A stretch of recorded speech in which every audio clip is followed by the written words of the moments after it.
So a few weeks ago, unfortunately, we lost, I believe, one of the greatest generals, the greatest hip hop artists of this generation, Takeoff. Takeoff passed away, unfortunately, because of a murder situation in which I am really excited to hear that they're actually about to prosecute the two individuals who unfortunately took his life. Throughout following this whole incident, reports started to come out saying that Takeoff passed away before he could write his own will and possibly didn't have life insurance. And currently, right now, Takeoff's parents, his mother and his father, are fighting over who receives his multi-million-dollar assets estate. When I started doing a little bit more research, I found out that Takeoff, before his passing, was worth $26 million. And now, unfortunately, because this young man didn't have his estate put together, and also because he possibly didn't have life insurance, now his family is arguing over who gets what. Mom is saying, I deserve this. Dad's saying, I deserve this. We should do this. And that should not be the case when we're passing. And so I could not allow this to go on without me addressing it. And I say, you know what? I am not, while I am the money guy, I am not the expert in estate planning and life insurance. But I partner with an amazing organization that I believe is one of the best in the country when it comes to life insurance and estate planning. I partnered with them all of the year 2022. And going into next year, we decided to stick with each other throughout 2023 to make sure that you all are doing this thing correctly. So I called my boy Marty from my friends over there at Ethos Life Insurance. Y'all help me welcome to the table for this quick. We're going to do a quick one, dive in, no fluff. But welcome Marty to the table for the first time, but especially not the last time. What's up, my brother? How you feeling, man? I'm living good. I mean, that was a heavy message. Thinking about what's happened to Takeoff has been heavy on my heart as well. Yeah. But this is an important topic, so I'm glad to be able to talk with you today about it. Man, I appreciate it, man. You know, let's dive in because I want to make sure that we can use this 15, 20 minutes to the most impactful way that we can. I want to start off with this very first thing. Takeoff didn't have an estate outline for what happens for if he had a medical issue or if he passed, right? So I really want to start off by asking this question. And I wrote down some questions because I want to make sure that I ask the right questions while I have you for this little bit of time. Why do we as a people need to create an estate plan? And then if we can, before we say why we need to create it, just in a very simple cookie jar, bottom shelf explanation, what is estate planning and how and why do we need it? Yeah. Well, for starters, I think it's important to define this term you hear, tossed around a lot, especially with people with wealth, which is estate. Yeah. And, if you're living in an apartment, if you are living paycheck to paycheck, you'll probably, I don't have an estate, I have a paycheck. But I'm here to tell you, if you have a bank account for that paycheck, if you have a device to watch this segment right now, then you have assets. So if you were to pass away, you have an estate that needs to be distributed. So an estate is just all of the things that you own at the time that you die. And it's critical to go through the process of planning because in the absence of planning, you can't decide who gets what when, or let's pretend that Takeoff hadn't passed away and he were still in the hospital right now. If you haven't planned, you can't make decisions about what medical decisions happen regarding you or your children if you haven't done that ahead of time. So it's critical. It's very critical. And so when I hear you say that, wow, if let's say, for an example, like you said, let's say Takeoff was still alive and he was in a coma, unfortunately, right? You're saying it's very important to have an estate set up so for when you're in a coma, so people can act on your behalf. Am I understanding that correctly? Yeah. So like one easy example, and it sounds really mundane, but let's pretend, he was in a compromised state. He was incapacitated for a month and a half, but was able to fully recover. Mm-hmm. Somebody has to pay his mortgage. Somebody has to make sure that his taxes get filed. Someone has to make sure that the dogs get walked. All those small things all the way up until, let's pretend there's a tough decision.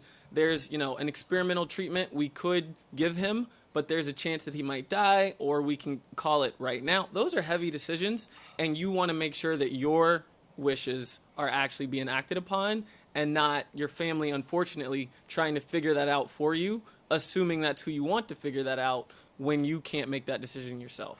Let me answer this question, Marty. We didn't talk about this earlier. Let me know if you know this answer. Let's say in that same scenario you gave, somebody has to access my bank account to pay my mortgage. So can someone actually, if they're a part of my estate and I'm in a coma or incapacitated, can they access my bank account to pay things on my behalf?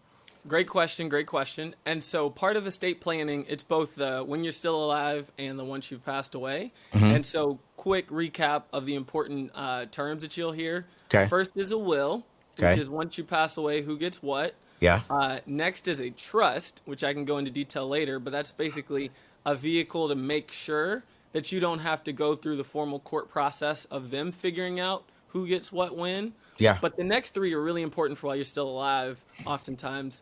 To answer your question immediately, a power of attorney is basically you choosing another adult to make decisions for you. And banks, your mortgage company, your car company, they all will acknowledge the power of attorney documentation to say, hey, I need to pay Anthony's mortgage.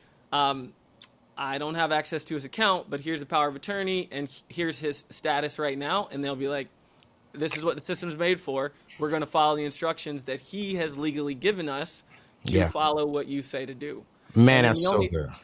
The only other two items I want to knock out, because you might hear the term and be like, all right, Marty didn't mention that. I don't know what that is. It's medical consent. Okay. It's the same thing as like a power of attorney, but for your children. Let's say that you're in a coma and you've got children that need a medical decision made. Yeah. You've already designated a person to carry out decision-making for them. Yeah. And then finally, probably the heaviest, advanced healthcare directive. What happens to me? Do I want to be resuscitated? Do I want to be sustained for a week, for 2 weeks? Heavy things, but of course, I'd rather make that decision than somebody else have to make it. Yeah, I like that. I like that. And I love how you just broke all that down, because all of that is inside of an estate planning. So you have your will, and that just pretty much says who gets what, right? Yep. And then the trust, I think you said, because I have some notes too here, is like says how and when people should get your things. Yep. So it's almost like if I have kids, I can say inside my trust, if I'm leaving them $1 million, they get $200,000 at 18, $200,000 at marriage, for an example, if they ever get married, or $200,000 or the rest at X amount of time. And exactly. that is so, wow, that's so good right there. And I love that. So for those of you all who are saying, okay, Anthony, I need this in my life. I need a will. I need a trust. I need a power of attorney. I need an estate plan. Listen, Ethos not only carry my insurance policy, but they also are carrying my estate planning. And it's very, very affordable. So there's two ways that you can get with Ethos when it comes to covering yourself. The first, and I believe the best way, is to get an insurance policy. Very affordable. It'll take you not even 10 minutes to fill out the application and go through the process to get approved. And they'll tell you everything that you qualify for. It was a matter of 11 minutes. You know, I had a full-blown policy for less than $100 at my age. No blood work, no doctor visits, had everything secure. Y'all, it was so funny that I gave my mom the certificate that they sent me. And she's like, boy, I don't want this. My name ain't on here. Just your daddy's name. Where my name at?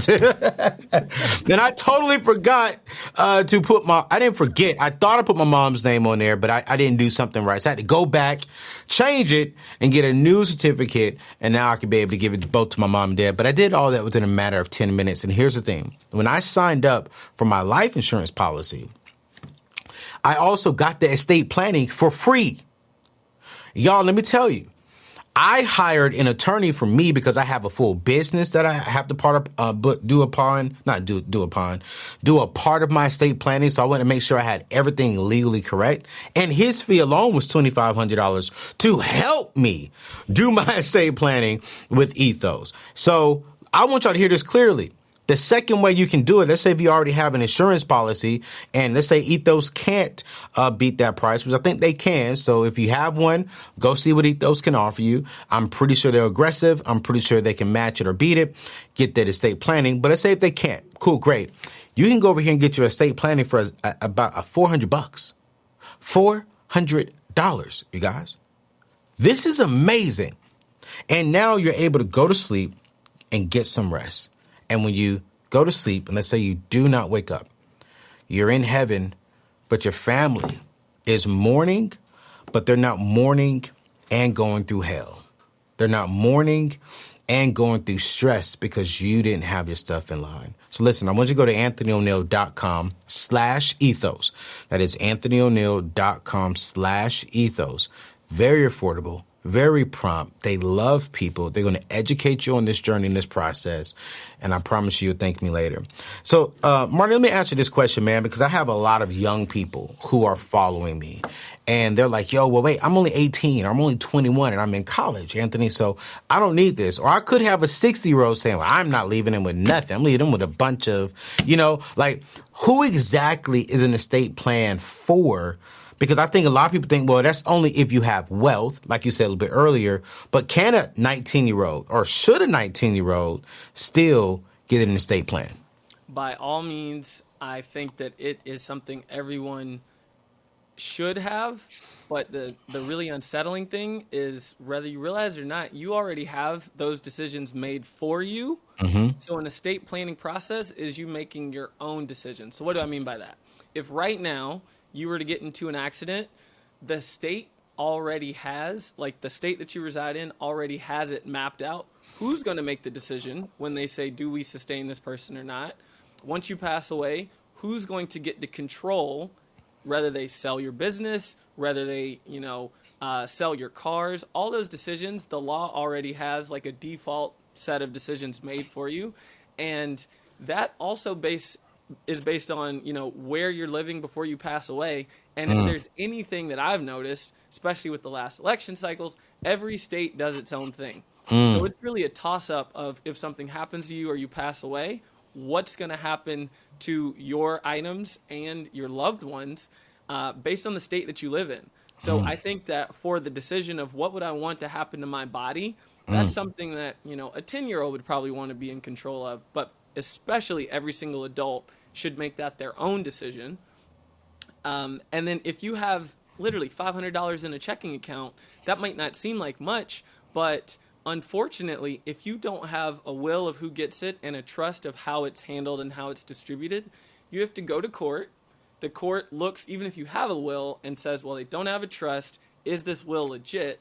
They have to hear all of the family claims that, second cousin twice removed that said, he told me before he died that I was his favorite. And they have to weigh, is this a legitimate claim or not? And then they disperse the assets after 9 to 18 months, lawyer fees, public documents, court hearings. And just think about it. I don't know about you, but I would expect to be buried not a year and a half after I die. Who's going to pay the funeral costs if you got to wait for your assets to be distributed after a year and a half? So that's why one of the great things about having a life insurance policy is you actually name the beneficiary. Like, you better put your mom on it. Yep. With your funeral assets, they don't come with a name attached to it. Like, I have a cell phone. It doesn't say this cell phone's going to my brother or this cell phone's going to my mom. California says we will tell you where it goes unless you've gone through this process. I think it's critical. So let me ask you this question, because I have a lot of single mothers right now who are watching this. I have a lot of single parents, watching this. Give me one example of why it's important for single parents to have an estate plan. Yeah, well, I'm gonna make it real personal. I have a single mom, and I'm actually gonna tell you a quick story that has a happy ending, but unfortunately also a sad ending from her perspective. Wow. So when she was younger, her mom was, late 20s and had full family as a single mom. So my mom was living in a 1-bedroom apartment with, 4 people. And then my mom's grandfather passed away, but he had life insurance. And his life insurance policy paid out to my mom's mom right, to my grandma. That allowed them to move from one-bedroom apartment into their first home, purchased a home. At the time, it was an all-white, middle-class neighborhood. And my mom, that year, third grade, went to her first year of integrated schools. So it was the first year after, segregation was unwinding. And she went to a desegregated school. Wow.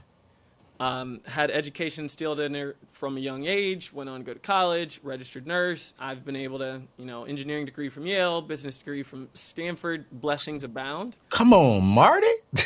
Unfortunately, though, here comes the sad ending. For my mom's grandfather, there was no will. So while the life insurance policy went straight to his daughter, the rest of his belongings, the rest of his assets, including land in South Carolina, No. was something that had to go through the probate process. And it's not like a year and a half and everything's settled. Right. There's still, I disagree with what the court said, but he told me this, he told me that. And so to this day, unfortunately, over 50 years later, there's still strife in my family, people that aren't speaking because it wasn't something that was, cleanly divided and handled, but could have been had there been a will and a trust. So for the love of your family, your children, your children's children, there's just so much that you can do if you take the time, have the difficult conversations with yourself or your loved ones about what would happen in these scenarios, but it's so worth it. It's so worth it. And it's a pain if you don't. Why do you think we as a people, and when I say we as a people, I'm talking about all people, but really I am talking about minorities, because when I did my research, specifically people of color, we don't have an estate plan. Yeah. We don't even have life insurance. Yeah. And I'm curious, overall, why do you think we don't? What's the fear? Because it can't be money, because if you really do the research, it's really not that expensive. Yeah. So I'm like, what is really the fear that's preventing us from doing the thing that we need to do for our loved ones? Yeah. Unfortunately, I think there are a lot of factors that go into it. Some of them are perceptual, like you perceive an estate to be with those that have, large acres of land and a lot of money. You think about what it takes to find a lawyer and to engage a lawyer for something like this that's not, a defense attorney. And the perception is, unless you're really wealthy, the only time you call a lawyer is when you either got to get out a traffic ticket or it's something serious. So I think there's a lot of perception risk of how inaccessible it is. Yeah. But Ethos, and that's one of the reasons I'm excited to come to work every day, Ethos is really committed to making what historically, to be honest, has been out of reach much more accessible, much more easy to understand. And I think the other thing is just the perception of, do I have something worth going through this process? Even though it's free with most life insurance policies, it's animated like a TurboTax or Nation Block, so it explains the terms, it's got videos and animations. Once I did it, I was like, wow, I felt a little ashamed that I hadn't leaned into it, because I thought it was something you need to, go through all these hoops to get done. But I'd say once you remove that stigma, which hopefully this conversation can help do, then it's something you see, I can do this, I need to do this, I'm glad I did this, I'm going to spread the word that we all should do this. Man, I want to thank Ethos because you're right. Ethos has been an extreme blessing to myself for something that was not the sexiest thing to do. It was not fun to do. Ethos made it easier to do because it's very simple, straightforward, direct to the point. And you all literally just asked me all the questions. I had to ask my attorney for different things, because one thing I did learn about an estate plan is that, hey, if I was to pass, what do I want to go with my Google AdSense? I literally just talked to him yesterday about this. I think you and I talked yesterday as well. And I said, yo, wait, Marty told me I could do this. He was like, oh, we didn't even talk about that. Yeah. So where do you want your Google AdSense check to go? Because here's the truth. If something was to happen to me, I already know my YouTube video is going to go viral, because people are going to be like, yo, who was this guy? Who was this guy? I would like for my family to get that income. I would like for my loved ones to get the income, not just stay in Google's account. I want my family to get it. So It wasn't the dopest thing because you are planning for your transition. But here's what I've learned, people, and this is why you all have to go to Ethos, and you have to start the process, because I refuse to be that guy that when God calls me home, when he calls me to heaven, I'm in heaven and I'm joyful. I'm no longer in pain. I'm not waking up to drama. I'm not around haters no more. I'm in a beautiful place with God. And then when I'm looking down on earth, my son and my daughter and my wife or my loved ones, they're struggling because I left them with the struggle. I wasn't willing to put things into place to make sure that they can mourn and be sad for my death, but also reap some level of comfort with my death. They don't have to worry about bills. I've taken care of college. I've paid off homes. I've set up the possibility for my kids to do businesses. Why? Because I got with Ethos. I got a life insurance policy and I put my estate plan into place. You do not have a guarantee tomorrow. And that's what I often hear. I'm going to do it tomorrow. I'm going to do it next year. I'm going to do it next month. No. I'm pretty sure, respectfully, I'm pretty sure people thought they were going home. Yeah. I'm pretty sure Takeoff knew he was going home that night. I'm pretty sure, respectfully, Shaniqua thought she was going home. Yeah. I'm pretty sure these young people who walked into Walmart and unfortunately didn't come home, they thought, I'm pretty sure no one woke up and said, this is my last day. They all thought they had tomorrow. And as I'm saying that, I'm like, Lord Jesus, I want to see tomorrow. Yes. But no one knows today. One note I want to add on that. Just thinking about, you started with, I think it was 26 million you said for Takeoff? 26 million. Well, I mean, I've been in the finance world for a little bit, and I know a lot of people's net worth is based on future income. Yep. If you don't have a will and a trust, the court will assign what's called an administrator to be like the executor of your estate. Wow. Let's pretend they say, hey, in order to split up how much money you should get and how much money you should get, I'm just going to sell the rights to your music, the rights to your YouTube video right now. And you get a lot of money right now, but then that's it. What if Mariah Carey had passed away, 20 years ago? Every year that we hear, I don't know, that money could be going in someone else's pocket, not her family's. Wow. So it's really serious, even those who have a lot, to think about how would you want that to play out over time, because a lot of their worth is based on future decisions, income, which means you need to make decisions now to love your future self. Marty, I see where that Stanford degree is, my brother. You are the man, Doc. Ethos, man, they got something special over there, man. I like this guy. He thinking in the future, because you're absolutely right, man. You are absolutely right. So you guys, listen, I want to jump on here. My prayers go out to Takeoff's family. I pray that they can resolve whatever this dispute is quickly. And I want to make sure that you all are taken care of. So please go to anthonyoneal.com/ethos. We'll put the link in today's show notes.